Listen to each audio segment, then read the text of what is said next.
السلام عليكم. magacayda waxaa la dhahaa Luul Nuur. Ana waxaan ahay a licensed psychotherapist. Waxaan haystaa masters in licensing in counseling psychology. Waxaan bartay cilmi nafs muddo oo 10 sano. waxyar aan la shaqeynayaa dumarka, ciyaalka, familieska, iskuulahan ka shaqeey. waxaan ka shaqeeyay isbitaalo, xafiisna waan ka shaqeeyay qofka like aan la qaabilayo.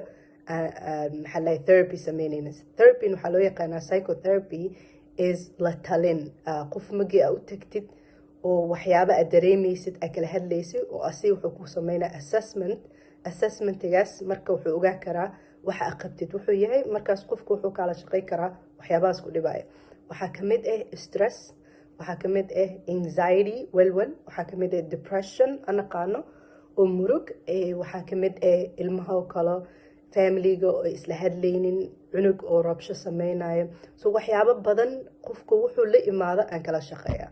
so marka maanta mawduuceen waxaa rabaa inaan ka hadlo waxaa la dhahaa OCD. OCD waxaa loo yaqaanaa waswaas mugoo xadka qofka oo ka gudbo waxaa loo yaqaanaa waswaas calaamadaha maxaa waa seen ku ogaa karaa in OCD aan qabo. waxaan ku ogaa kartaa laba shay. obsessive thoughts, which means fikrad kugu soo dhacayso oo markasta walwal ku keenaysa, obsession allah.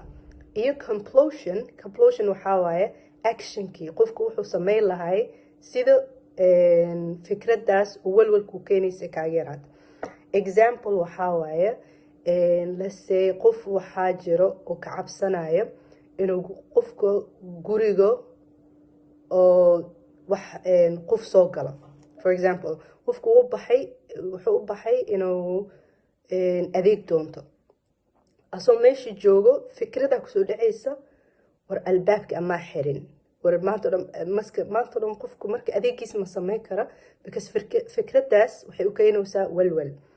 kadib qofku waxay danta ku qasbaysaa inuu soo noqdo guriga oo jeegareeyo hadduu albaabka xiran yahay. taasna fikradaas waxaa keenaysa cabsi oo qofka ku jirto, ama albaabka lasoo galaa ama guriga lasoo galaa. example kale waxaa waaye qofka inuu let's say stoofkii ka taga. taasna waxaa keenaysa cabsi ama dab guriga ka dhaca. so qofkaasoo kale asoo sabtio kale haddoo baxay balanoo leeyahay meeloo aadi, fikrad waxaa kusoo dhacaysa war ama stoofkii asoo shidan kasoo tagtay. so waxay ku qasbaysaa qofku inuu soo noqdo oo stoofka jeegare.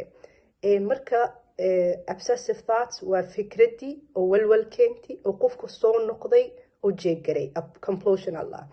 marka waxyaabahaas waqti badan ee qofka ka qaadanaysaa, especially haddii qofku maanta oo dhan fikradaas oo maskaxdiisa ku jirto oo soo noqonayo oo jeegaraynayo markasta oo sameynayo, waqtina way ka qaadanaysaa.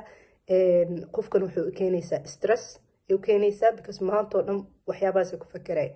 so haddaan ogaani calaamadaha OCD see marka ula tacaamuli karaa, see ugu bixi karaa ama maxaa i caawinayo si OCD-gaas oo iga yaraado.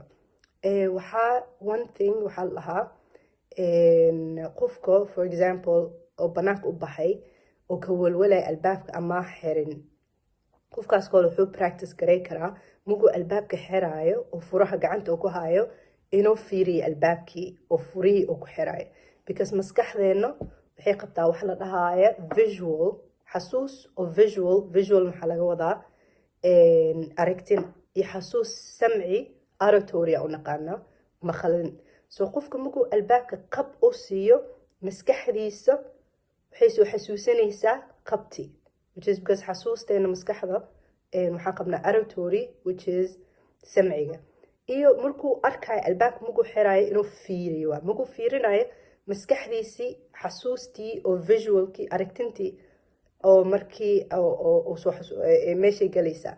so muguu qofka banaanka ku maqan yahay oo fikradii oo u keenaysay walwalkii oo soo xasuusto allah ama albaabka soo tagtay, qofku wuxuu isdhahaa well ani waxaa xasuustaa qabti aan maqlay, maskaxdayda way soo xasuusanaysaa qabti maqlay iyo halaha aan fiirinay albaabka magii xiray. so labadaas shay hadduu qofku practice gareeyo marka walwalkiyaa ka yaraana. Okay, so qasab ma ahan inuu OCD qofku inuu ka baxa wax dhamaanay ma ahan, laakiin wuxuu qofku baranaa si oo yani uu tacaamuli lahay si walwalka u yareeyo. So marka halahaasaan rabin maanta inaan ka hadlo. waxyaabahaasna OCD-ga waxaa keenaya qofku markuu walwal oo fara badan anxiety u qabo. Okay, so marka insha Allah cashiro kale oo waxaan ka hadli karnaa oo anxiety-ga walwalka waxyaabaha walwalka keena maxay yahay. kan OCD waa hal shay, laakiin waxyaabo kala jiro oo walwal keenaya insha Allah cashirka aan soo socdan kala hadla.